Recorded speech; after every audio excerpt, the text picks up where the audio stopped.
bien, bonsoir à tous qui êtes ici dans cette salle du Petit Journal Montparnasse et à vous tous qui nous suivez sur la page Facebook de l'Humanitaire dans tous ses états.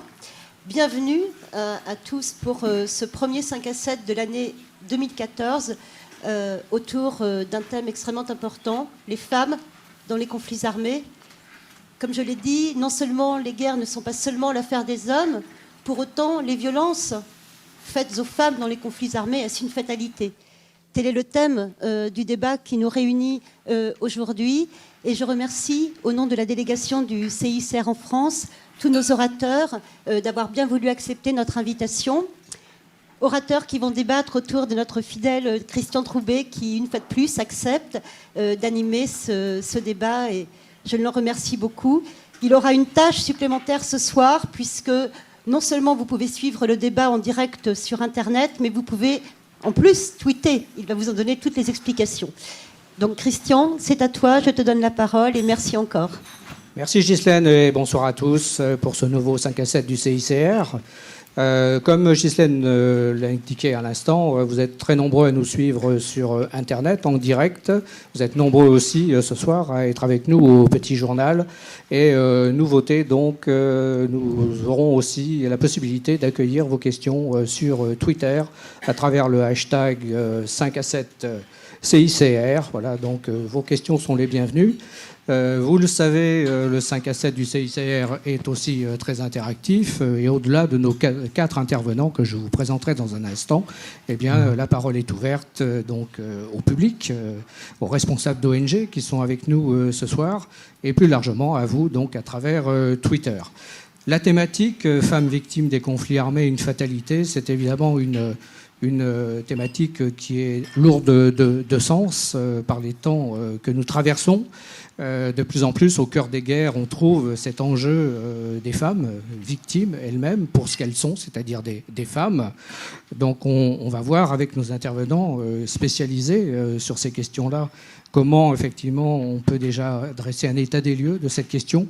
Et puis au-delà de l'état des lieux, voir comment les ONG, les organisations internationales, les institutions au sens large se mobilisent pour essayer de prévenir, de lutter, de combattre et aussi, au bout du compte, de punir les auteurs de ces exactions.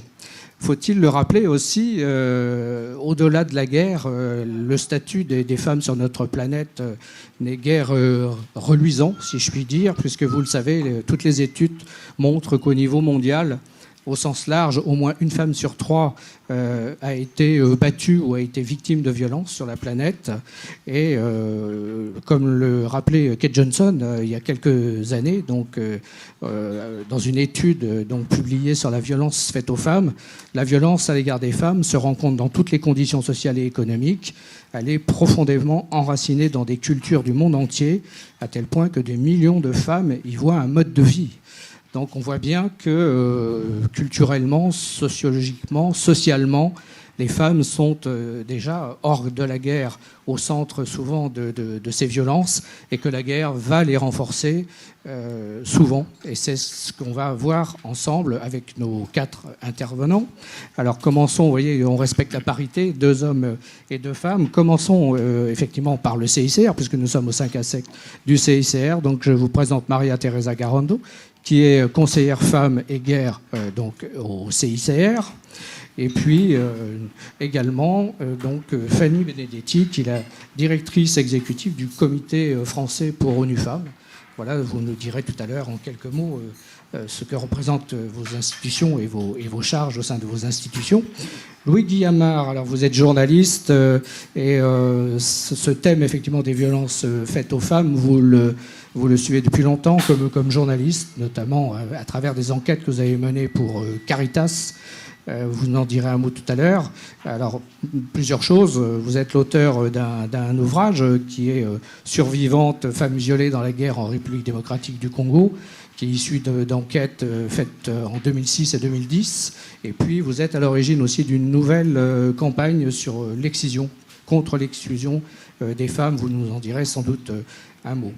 Et puis, Rafik Bedoui, vous êtes donc médecin référent à Médecins du Monde dans la cellule d'urgence de MDM, et je crois que vous rentrez de Syrie. Voilà. Et donc, on aura aussi à travers vous et à travers vous au CICR des exemples concrets. La première question que je voulais vous poser à vous quatre rejoint un peu le titre de l'ouvrage de Louis Guillamard que je viens de citer, Femmes violées dans la guerre en RDC. On focalise beaucoup aujourd'hui sur ces thématiques des violences sexuelles faites aux femmes, mais en même temps, ce n'est qu'un aspect des choses. Donc, première question peut-être à vous, Maria Teresa Garrido. De votre point de vue, effectivement, cette focalisation masque-t-elle autre chose? Quels sont en fait les grands champs d'action autour de ces violences faites aux femmes dans la guerre? Merci beaucoup. Et en effet, on focalise beaucoup sur les violences sexuelles, mais ça ne masque rien. Et je sais à juste titre qu'on focalise dans le sens où, comme vous l'avez dit, c'est quelque chose de banalisé dans la vie quotidienne, dans les sociétés en paix, et qui tellement sont-elles banalisées que pendant la guerre, quand le contrôle tombe, cette problématique a une forte tendance à s'exacerber. Ça crée des souffrances énormes. Et je dois tout simplement préciser, éventuellement, ce n'est pas seulement les femmes qui en sont victimes, les hommes sont aussi victimes de violences sexuelles aussi pendant la guerre. Mais effectivement, à côté de ça, il y a bien d'autres souffrances que la guerre apporte et des souffrances aussi spécifiques aux femmes que la guerre apporte, dont on parlera, j'espère bien, lors de ce panel. Tout à fait. Fanny Benedetti, donc, pour ONU Femmes France. Oui, merci. Je partage tout à fait ce qui vient d'être dit. En fait, je pense que c'est à juste titre en fait qu'on focalise sur ce problème parce que c'est vraiment le viol, les violences sexuelles en temps de guerre et dans la période post-conflit sont réellement une tactique endémique des guerres et on va voir, je pense, en plus de détails ce que cela comprend. Notamment tout ce que sont les viols systématiques et massifs qui sont perpétrés pour des raisons stratégiques et pour une annihilation des populations ciblées par ces viols. Donc c'est vraiment à juste titre que c'est un focus et une priorité de la communauté internationale. Oui, effectivement, malheureusement, ces violences ont toujours existé et puis elles continuent à persister de nos jours. Donc on voit qu'elles sont je dirais, amplifiées, propagées par ces conflits, par cette situation de guerre.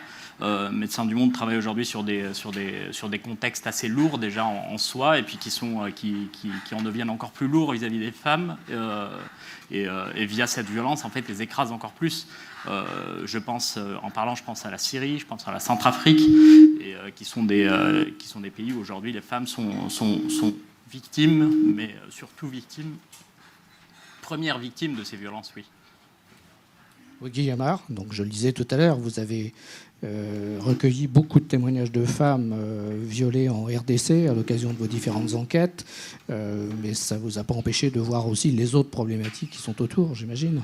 Il y a toutes les problématiques, effectivement, du contexte de guerre, mais je crois que si on s'intéresse tant à cette question de la sexualité, c'est qu'en fait, elle cristallise toute la fragilité, justement, de la souffrance des femmes. On touche au plus intime, et que moi, ce qui m'intéresse, et dans la continuité, j'ai travaillé sur, effectivement, l'excision, c'est qu'on touche, pareil, à l'intime, à quelque chose qui cristallise, encore une fois, peut-être les fragilités de la femme, sans dire évidemment que la femme est fragile, hein, mais qui touche au plus sensible et au plus intime, et que pour ce qui est de l'excision, on n'a pas besoin d'un contexte de guerre.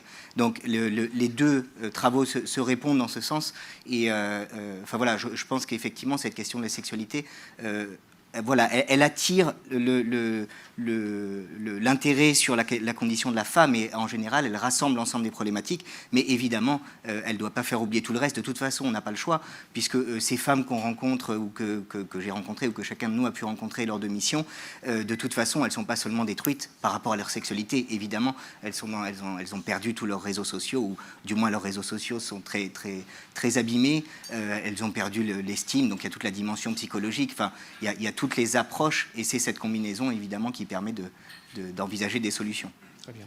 Alors on va maintenant entrer dans les détails d'un état des lieux. Le statut de la femme en guerre, effectivement, ça peut être le statut d'une femme qui devient veuve. Ça peut être une femme qui devient chef de famille parce que le reste de la famille et son mari a disparu. Ce sont des problèmes de femmes déplacées, de femmes combattantes aussi, de femmes détenues arbitrairement, de femmes qui se retrouvent effectivement au sein de leur communauté comme seul support économique ou même dépourvues de support économique. Voilà quelques cas que j'évoque, mais ils sont beaucoup plus larges. Je me retourne vers vous, Marie-Thérèse Garrido. Le CICR, depuis évidemment longtemps, a fait de ces problématiques de la femme au sein des conflits un enjeu important. Oui, effectivement. Le focus du CICR sur la femme a été porté vers la fin des années 1990. Et depuis lors, on a déblayé, identifié et très clairement établi la manière spécifique dont le conflit armé ont un impact sur les femmes. D'une manière générale, les femmes étaient visibles, évidemment. C'est la plupart des familles de personnes disparues. C'est la plupart des personnes déplacées et réfugiées. Mais ça ne voulait pas dire nécessairement qu'elles étaient écoutées, que leurs besoins étaient pris en compte. D'une manière générale, quand on parle du genre, on sait que pour des raisons de genre, il y a des distributions de rôles et des responsabilités dans la société. Et cette compréhension était essentielle pour le CICR. On peut voir que, par exemple, si dans le conflit armé, ce sont les hommes qui sont mobilisés, parce que ce sont les hommes qui portent les armes, parce que c'est un rôle et une responsabilité qui leur a été socialement attribuée. Du coup, c'est eux qui sont absents, c'est eux qui partent en prison, qui sont morts ou qui sont disparus.